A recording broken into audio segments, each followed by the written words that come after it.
Dan satu lagi Kylian Mbappe ngegol di menit 80, asis Theo Hernandez.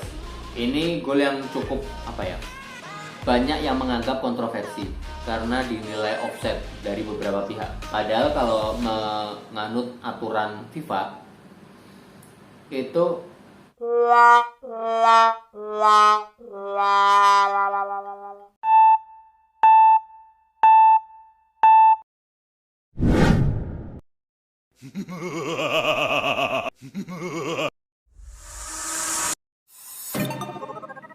Selamat malam. Assalamualaikum warahmatullahi wabarakatuh.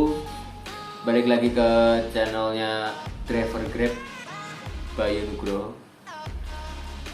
Setelah 1 mingguan kita nggak bikin preview atau review pertandingan bola atau mengulas beberapa hal menarik yang terjadi.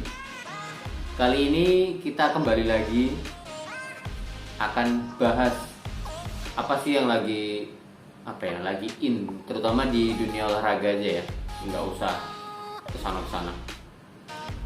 Kita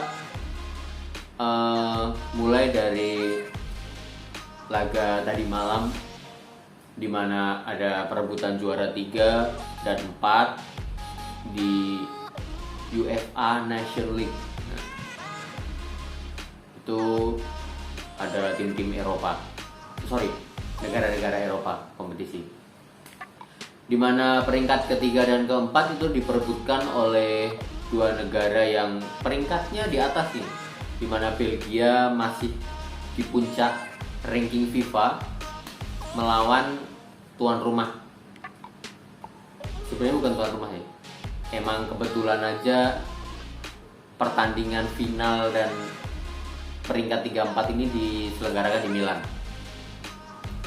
atau di Italia. Jadi semalam itu pertandingan antara Belgia versus Italia, dimana hasilnya Italia menang dengan skor 2-1.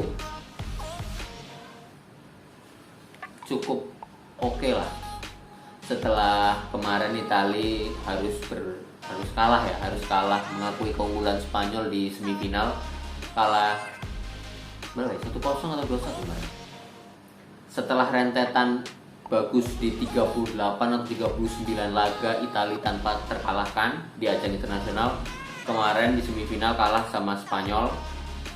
Dan ini di perebutan peringkat 3, Italia bertemu dengan Belgia dengan skor 2-1 menang.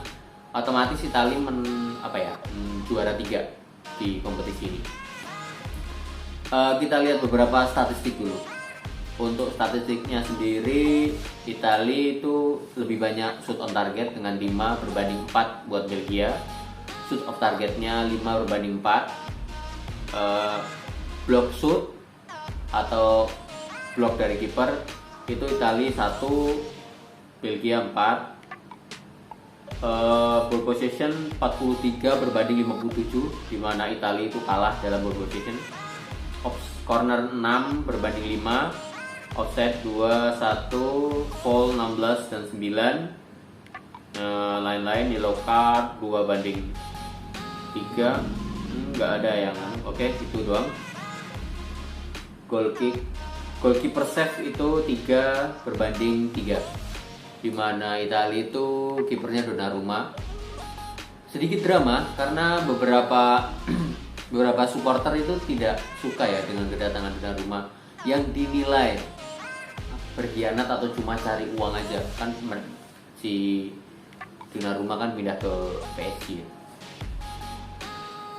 Untuk line up-nya sendiri, Italia itu di belakang ada Gianluigi Donnarumma, Giovanni Di Lorenzo, Francisco Acerbi, Alessandro Bastoni, Emerson. Terus di tengah ada Barella, Locatelli, Pellegrini. Di depan ada Berardi, Raspadori, dan Chiesa.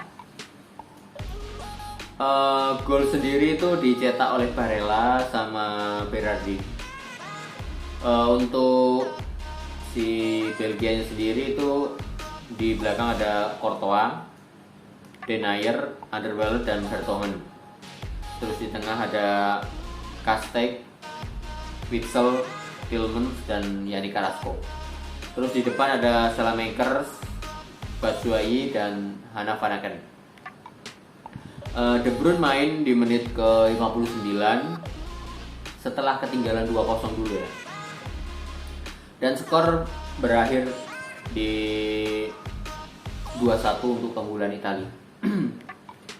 Untuk golnya sendiri itu di menit 46 oleh Barella dan penalti oleh Berardi di menit 65. Sementara itu balasannya itu oleh pemain pengganti yaitu Katelaere dan asisnya Kevin De Bruyne. Nggak banyak yang dibahas untuk final perebutan juara 3 dan 4. Yang lebih seru itu kan antara Spanyol dan Prancis, dimana Spanyol itu kemarin berhasil mengalahkan Italia yang notabene masih sangat kuat ya, dengan rekor itulah 38-39 pertandingan internasional tidak terkalahkan, melawan Prancis sang juara Piala Dunia. UEFA National League ini kan kayak Piala Eropa. Dulu sih Piala Eropa ya. Gak tahu ini sebenarnya beda atau enggak tahu. Pertandingan itu tadi malam jam 1.45 dini hari. Kita bacain line up-nya dulu ya. Dari Spanyol,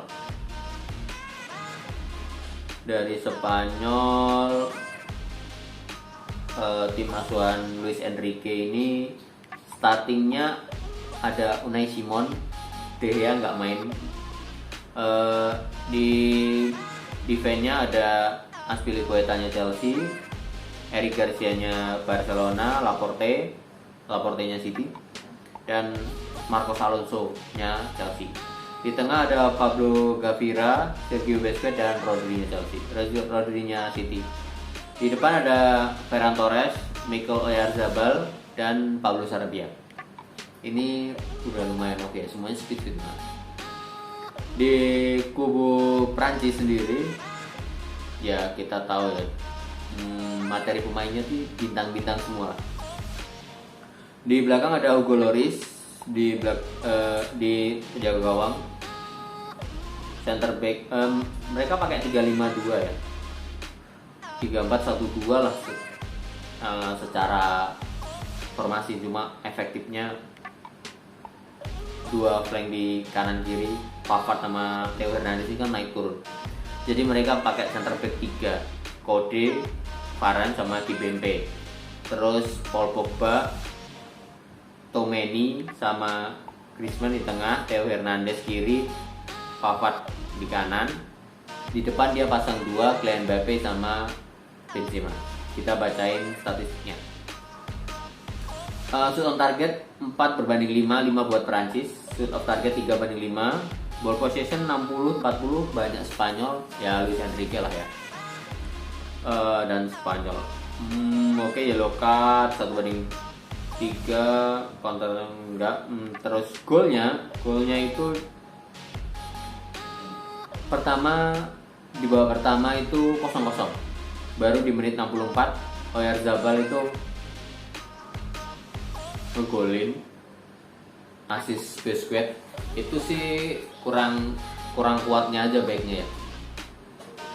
Dan tajam banget sih emang Oyarzabal ini. Terus baru selang 2 menit Benzema berhasil ngegolin dari sisi sebelah kiri penyerangan. Itu jauh, nggak kejangkau sama Unai Simon di pojok kiri gawangnya Unai Simon. Asis dari Kylian Mbappe, dan satu lagi Kylian Mbappe ngegol di menit 80, asis Theo Hernandez. Ini gol yang cukup banyak yang menganggap kontroversi karena dinilai offside dari beberapa pihak. Padahal kalau menganut aturan FIFA itu Mbappe secara posisi offside, tapi ketika defense lawan atau yang saat itu Eric Garcia bergerak mencoba menghalang, Itu yang bikin posisi Mbappe jadi nggak offside. Padahal kalau Eric Garcia diam saja atau sekedar mengangkat tangan, diam kayak jebakan offside, mungkin itu offside. Jadi Prancis menang. Deschamps menjadi pelatih yang sukses, di mana dia tahun 98-2000 berhasil menangin Piala Dunia dan Piala Eropa. Sekarang sebagai pelatih dia menangin Piala Dunia dan UEFA Nations League atau Piala Eropa di tahun 2020. Oke, sukses selalu. Semoga ini mengangkat mental para pemain yang berlaga di 2 pertandingan ini ya, supaya minggu depan liganya semakin seru. Oke, terima kasih. Wassalamualaikum warahmatullahi wabarakatuh.